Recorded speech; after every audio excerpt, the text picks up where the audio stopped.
안녕하세요. 김웅입니다. 오늘은 제가 공수처에 대한 이야기를 좀 할까 합니다.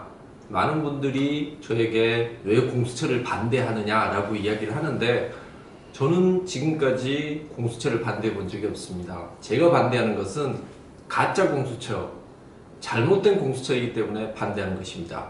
원래 공수처는 고위공직자의 비리를 수사하는 기관을 말합니다. 이 기관에 대해서 저는 반대해 본 적이 없어요. 왜냐? 우리나라는 사실 국민으로부터 선출되지 않은 권력인 검사와 판사의 권한이 너무 셉니다. 그래서 그 부분들의 비리에 대해서는 늘 항상 감독하고 수사를 하는 기구가 필요하다고 저는 늘 주장을 해왔습니다. 근데 지금 이 정부가 만들어 놓은, 그리고 민주당이 만들어 놓은 이 법안은 공수처가 아니고 엄밀히 말하면 가짜 공수처입니다. 왜 가짜 공수처냐? 네 가지 이유를 제가 설명을 드릴게요. 첫 번째, 공수처는 대통령의 친위대입니다. 왜냐? 최장직 교수가 이런 이야기를 하셨어요. 이 공수처 법안은 대통령을 전제정화하는 지극히 위험한 법안이다. 이거는 반대파와 정적에 대해서 공적으로 사적으로 제재하는 기구가 될 것이다 라고 이야기를 합니다. 그리고 대표적인 진보 지식인이라고 하고 있는 강준만 교수는 또 이런 이야기를 하십니다. 민주주의의 지극히 위험한 법. 최장집 교수나 강준만 교수가 이렇게 이야기를 하는 이유는 대통령이 공수처장부터 시작해서 공수처 차장, 공수처 검사까지 모두 임명할 수 있는 그런 구조로 만들어져 있기 때문입니다. 그래서 대통령의 친위대가 된다라는 그런 비판이 가능한 것이죠. 그 두 번째는 공수처는 조국 방탄처가 될 수 있습니다. 즉 권력형 비리를 방어하고 싶을 때 공수처를 활용할 수 있는 것입니다. 이걸 어디서 보면 알 수 있느냐? 마지막에 정부에서는 그 민주당에서는 이 공수처 법안을 통과시킬 때 느닷없이 한 조항을 끼워 넣습니다. 뭐라? 검찰이나 경찰 같은 다른 수사기관이 권력형 비리에 대해서 수사를 하게 되면 공수처에 의무적으로 통보를 하도록 하고 있습니다. 다른 데서 수사하는 것을 다 알겠다는 거죠. 미리 자기들이. 그걸 알고 나서 그걸 가져간 다음에 이 사람들이 이첩을 하라 라고 통보를 하면 검찰하고 경찰은 무조건 이첩을 해야 됩니다. 즉 조국, 윤미향 이런 사건 수사를 검찰이 하고 있으면 그 수사를 시작할 때 공수처에 알려야 됩니다. 그거 알리면 공수처에서 그거 내놔 그럼 뺏어가는 거예요. 그러면 검찰은 수사를 할 수가 없습니다. 이렇게 수사를 해서 자기들이 마음대로 해서 지연시킬 수도 있는 것이고 아니면 무혐의를 시켜버릴 수도 있는 것이죠. 물론 여기에 대해서 민주당은 이런 반론을 합니다. 만약 공수처가 권력형 비리에 대해서 불기소 처분을 하면 검찰이 다시 수사할 수 있잖아. 이거는 수사의 기본적인 생리에 정말 무지한 그야말로 무지의 대환장 파티 같은 겁니다. 간단하게 말씀드려볼게요. 여러분 버닝썬 사건 수사 기억나시죠? 경찰에서 우리 명운을 걸고 수사를 하겠습니다 라고 이야기를 하면서 사실상 아무런 수사가 이루어지지 않습니다. 그동안에 거기에 관련됐던 사람들은 휴대폰을 다 없애고 버닝썬은 이사를 하고 회계장부는 다 없어지죠. 그게 다 끝나고 난 다음에 검찰에 송치를 했습니다. 검찰이 수사를 하나요? 증거가 다 없어졌는데. 수사는 시기가 가장 중요합니다. 시기를 놓치면 증거가 없어지기 때문에 수사를 할 수 없는 것이죠. 가장 결정적인 순간에 사실은 증거를 없애기 위해서 공수처에서 사건을 우리한테 내놔 라고 이야기를 하고 거기서 뭉개버리면 사실상 수사는 중단되는 겁니다. 그걸 목적으로 만들어 놓은 거예요. 그걸 위해서 이 조항을 집어넣은 겁니다. 통보를 하라고. 모든 수사는 공수처로 통보를 하세요. 그런 악법 조항은 전 세계 어디에도 없습니다. 그걸 갑자기 집어넣은 이유는 바로 조국 방탄처를 만들기 위한 거죠. 세 번째, 공수처는 반대파를 탄압하기 위해 만들어 놓은 반대파 탄압기구입니다. 중국 공산당의 규율위원회 같은 거예요. 여러분, 고위공직자 비리 수사처를 생각해 보세요. 비리가 뭐죠? 비리라는 것은 우리가 흔히 말해서 뇌물 받아먹고 정치자금법 위반해서 정치자금 받고 이런 걸 처벌하기 위해서 만들어진 거지 않습니까? 그게 비리범죄죠. 근데 여기에는 민주당이 만들어 놓은 이 가짜 공수처 법안에 무서운 조항이 하나 들어가 있어요. 그게 뭐다? 바로 직무 관련 범죄도 수사할 수 있게 해놨습니다. 그 말은 뭐냐? 직무 관련 범죄는 직권남용, 직무유기, 피의사실 공표 이런 겁니다.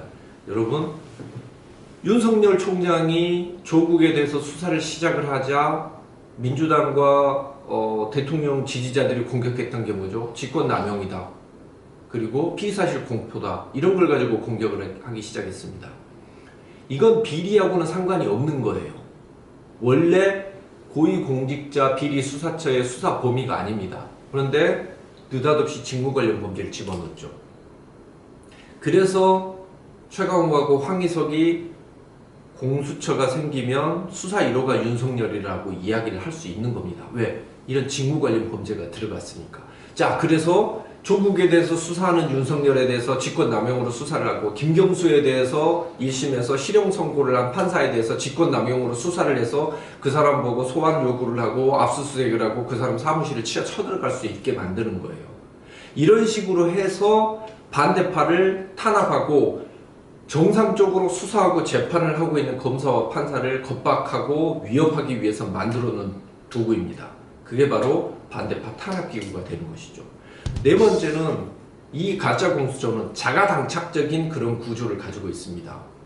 여러분 혹시 기억나실지 모르겠지만 조국에 대한 수사가 드러나니까 시작되니까 그런 이야기죠. 검찰 개혁을 해야 돼요. 검찰 개혁을 해야 돼요. 그럼 검찰 개혁이 뭐예요? 라고 이야기를 하니까 이런 이야기를 합니다.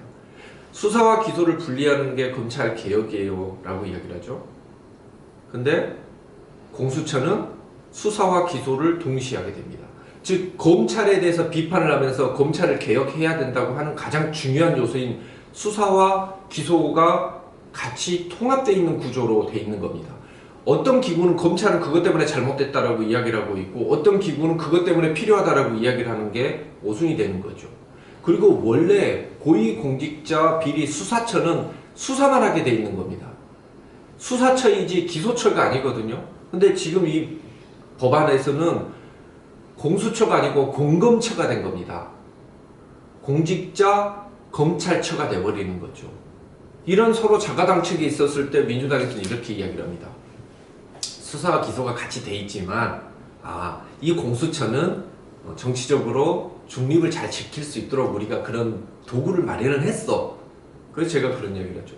그런 도구가 있으면 그거 검찰에 써봐라. 왜 검찰에는 그걸 안 쓰고 공수처에만 쓰겠냐. 그리고 그게 뭐지? 라고 이야기를 하면 답을 못합니다. 이 네 가지 이유에 인해서 가짜 공수처인 거예요. 이 가짜 공수처라는 게 명백히 지금 드러나고 있는 게 무엇이다.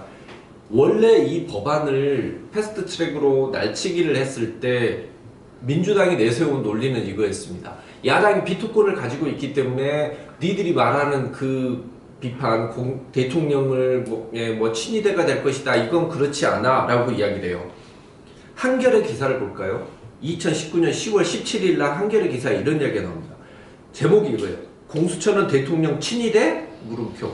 야당 반대 때는 처장 후보도 못 된다. 라고 이야기를 합니다. 그리고 패스트트랙이 통과되던 그 현장에서 YTN 기자는 이런 식으로 이야기를 합니다. 야당 2명 중에 1명이라도 동의를 해야 되는데 그렇지 않으면 이게 안 된다. 근데 이걸 대통령이 좌지우지 할 수 있는 기구라고 이야기를 하는 것은 어불성설이다. 이게 민주당의 분석입니다. 설명입니다. 라고 이야기를 하면서 마치 이 법안은 아무 문제가 없는 것인 것처럼 이야기를 합니다. 한겨레와 YTN은. 여러분, 지금 하고 있는 건 뭐죠? 이 야당의 비토권을 없애겠다는 거잖아요. 그리고 그 비토권을 없애겠다라고 이야기를 하고 있으니까 반대로 이야기하면 뭐죠? 한겨레 분석대로 의하면 이건 대통령 친위된 겁니다. 왜? 친위대가 아니라는 이유로 됐던 게 야당이 비토권이 있기 때문에 친위대 아니에요 라고 이야기를 했잖아요. 한겨레 신문 기사는. 자, 비토권이 없어졌어요. 그럼 뭐죠? 친위대라는 것이죠. 그리고 민주당에서는 뭐라고 그랬죠? 야당이 반대하면 안 되기 때문에 이거는 대통령이 좌지우지 할 수 없어요 라고 이야기했죠. 근데 야당이 반대해도 마음대로 할 수 있게 법을 바꾸면 이건 대통령이 좌지우지하는 그런 기구가 되는 겁니다. 이런 말도 안 되는 짓을 스스로 자기들이 이야기를 했었을 때 비토권이 있기 때문에 이거는 민주주의적인 게 반하지 않는 기구야 라고 이야기를 해놓고 나서 지금 와서 시행도 되지도 않았는데 그 법을 지금 바꾸겠다고 하는 겁니다. 그게 바로 이 공수처를 만든 목적이 무엇인지를 가장 정확하게 보여주는 거죠. 뭐다? 대통령의 친위대이고 자기들이 범죄를 저지르면 거기에서 방탄처가 되는 거고 자기를 반대하는 애들은 반대파는 탄압하는 기구가 되는 그런 자가당착적인 기구가 바로 가짜 공수처인 거예요. 그럼 어떻게 해야 될까요, 여러분? 공수처는 제가 처음에도 말씀드렸듯이 이건 반드시 필요한 기구입니다. 우리나라 상황에서는. 그럼 어떻게 해야 되나? 이 네 가지 우려만 없게 만들면 되는 거예요. 이게 실제로 패스트트랙 법안이 만들어지기 전에 권은희 의원이 법안을 냈고 이런 식으로 만들면은 여야가 모두 합의할 수 있으니 이런 식으로 제대로 된 공수처 법안을 만들어요 라고 내놓은 안이 있습니다. 그 안이 뭐냐? 일단 대통령이 공수처장을 뽑는 게 아니고 공수처장 추천위원회가 만들어져서 그 사람들이 만들고 국회가 동의를 하는 공수처장을 뽑을 때 그런 구조로 만들어 놨습니다. 그리고 수사의 범위에 대해서도 직무범죄는 빼고 비리에 대해서만 수사를 하게 되어 있고 그리고 자가당착적인 그런 부분을 없애기 위해서 수사하고 기소를 분리해서 수사만 하는 기구로 만든 겁니다. 그리고 방탄처라는 오명을 벗기 위해서 병렬적으로 다 수사를 할 수 있어요. 모든 수사기구는 공직자에 대한 수사를 마음대로 할 수 있는 그런 구조로 만들어 놓은 겁니다. 그 법안을 만들어 놓으니까 급하게 혹시 그 법안대로 민주당 의원들이 이 법안이 맞네 내용이 라고 할까봐 두려워서 패스트트랙을 세게 밀어붙인 거죠. 그 결과 지금 만들어진 법이 이 가짜 공수처 법안인 것입니다. 그래서 여기에 대해서는 의식이 있고 양심이 있는 그런 진보 진영 학자들마저도 모두 반대를 하고 있는 겁니다.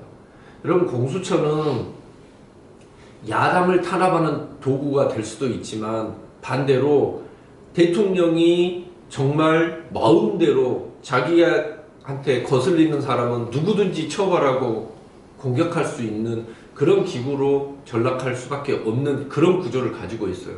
그렇기 때문에 이런 가짜 공수처는 반드시 없어져야 되고 이 가짜 공수처를 만들었던 사람들에 대해서는 여러분 반드시 준엄한 심판을 내려야 합니다.